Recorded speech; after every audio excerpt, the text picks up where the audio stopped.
What we're starting to lead into here are tax shelters. Let's go to the nitty-gritty here. What's a tax shelter?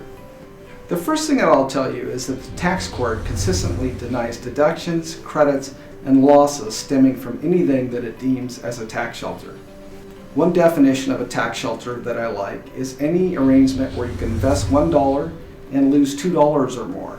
That by definition is a tax shelter.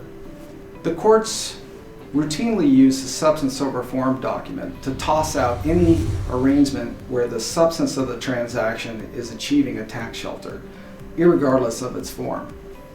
Bottom line here is for a set of transactions to be respected, there must be some reason for taking on those transactions, a business purpose, apart from the tax benefits in doing business in that manner.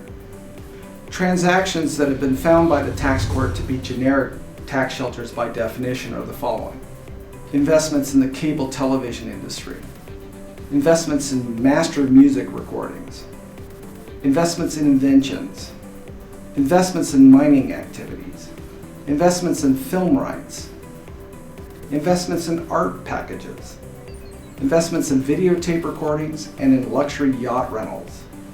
This is not to say that any of these arrangements could not be legitimate, but these are suspect arrangements.